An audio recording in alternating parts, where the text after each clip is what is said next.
இந்த செய்தியை உங்களுக்காக வழங்குவது அருண் மசாலா. 1983 ஆண்டிலிருந்து தரத்துடன் தன்மை மாறாத அறுசுவை சமையலுக்கான அருண் மசாலா.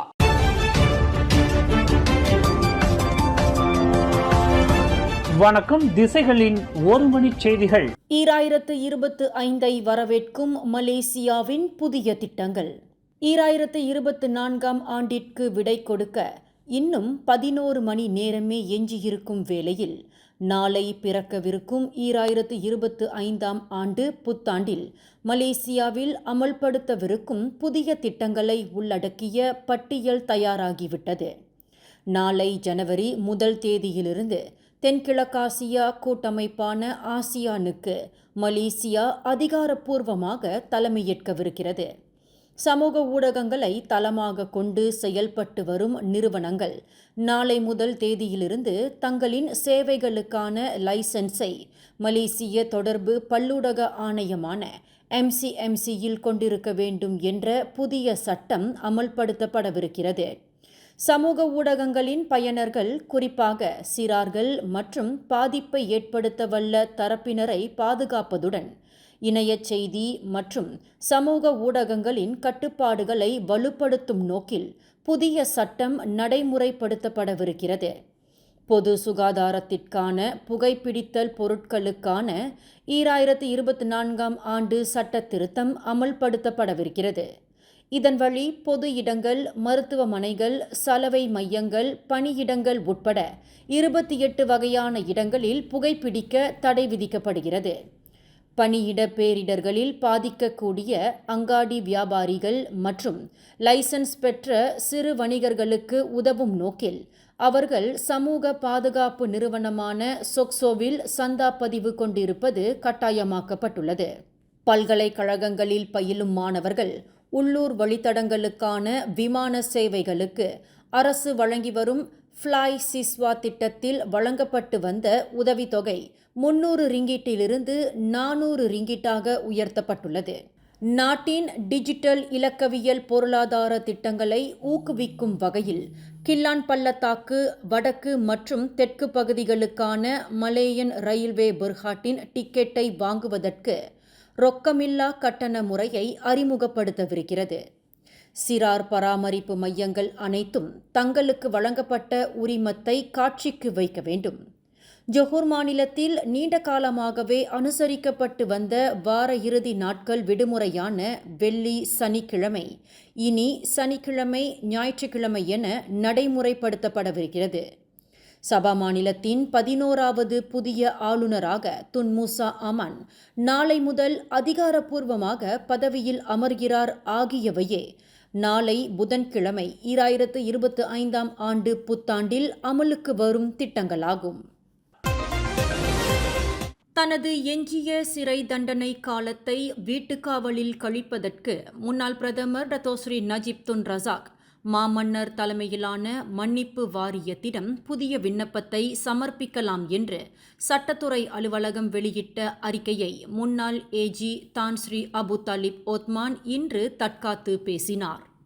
இவ்விவகாரம் நீதிமன்றத்தில் சர்ச்சை செய்வது அல்லது சவால் விடுவதை தவிர்க்கும் நோக்கில் கடந்த சனிக்கிழமை சட்டத்துறை அலுவலகம் இந்த அறிக்கையை வெளியிட்டுள்ளது என்று மலேசியாவின் சட்டத்துறை தலைவராக நீண்ட காலம் பணியாற்றியவரான அபு தாலிப் தெரிவித்தார்.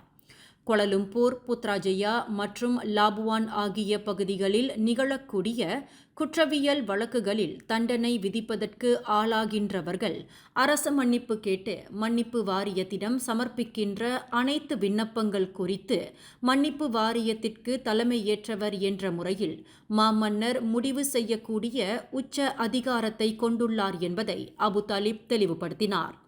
மாமன்னரின் அதிகாரத்திற்கும் உரிமைக்கும் உட்பட்ட ஒரு விவகாரத்தை நீதிமன்றத்தில் சர்ச்சை செய்வது முறையாகாது. அதனை தவிர்ப்பதற்காகவே புதிய விண்ணப்பம் செய்யும்படி கூட்டரசு அரசமைப்பு சட்டம் 42வது விதியின் கீழ் சட்டத்துறை அலுவலகம் அறிக்கை வெளியிட்டுள்ளது. சட்டத்துறை அலுவலகம் எடுத்துள்ள முடிவு சரியானதே என்று கடந்த 1980 முதல் 1993 ஆண்டு வரை நாட்டின் சட்டத்துறை தலைவராக பொறுப்பேற்று இருந்த அபு தாலிப் தெளிவுபடுத்தினார்.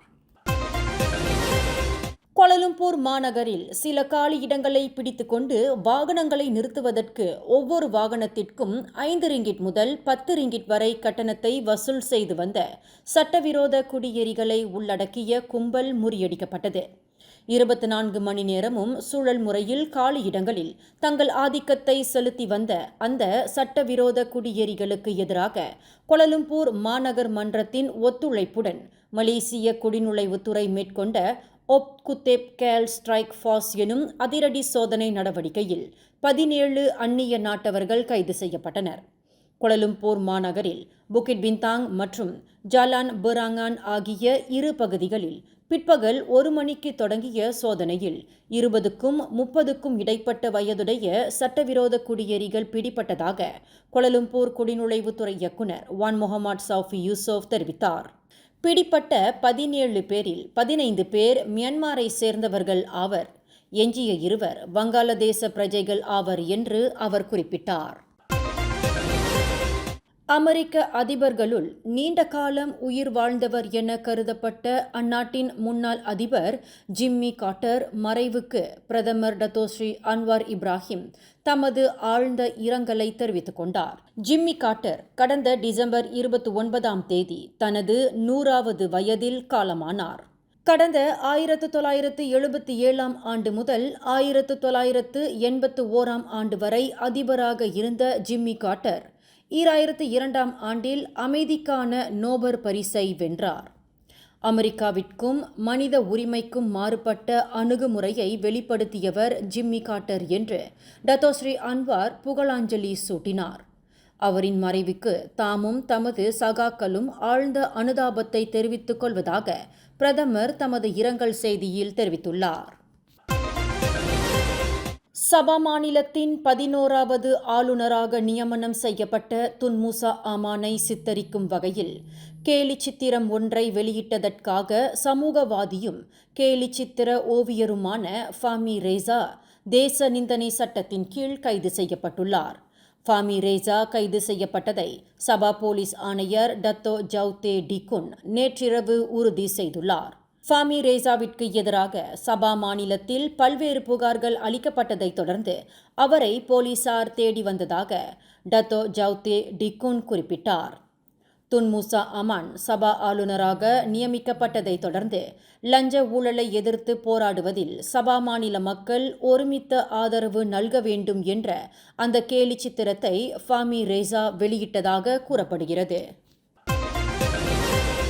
நகரி சம்பிலான் ரம்பாவில் கார் ஒன்று வேக கட்டுப்பாட்டை இழந்து தடம் புரண்டதில் பிறந்து 19 நாட்களே ஆன ஆண் சிசு ஒன்று கடும் காயங்களுக்கு ஆளாகி சிரம்பான் துவன்கு ஜாஃபார் மருத்துவமனையில் உயிரிழந்தது. ரம்பாவ் கம்போங் பத்து ஈனாஸ் சாலையின் 3.8வது கிலோமீட்டரில் நிகழ்ந்த அச்சாலை விபத்தில் அக்குழந்தையின் 9 மாத அக்கால் சுயநினைவின்றிய நிலையில் இருப்பதாக ரம்பாவ் மாவட்ட காவல்துறை துணைத் தலைவர் டிஎஸ்பி அஸ்மி அலி தெரிவித்தார்.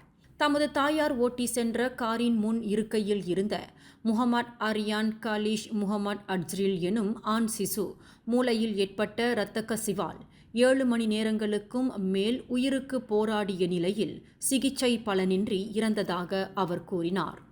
காரின் பின் இருக்கையில் அமர்ந்திருந்த அக்குழந்தையின் அக்கால் மூளையில் இரத்த கசிவு ஏற்பட்டு தீவிர சிகிச்சை அளிக்கப்பட்டு வருவதாக அவர் மேலும் கூறினார்.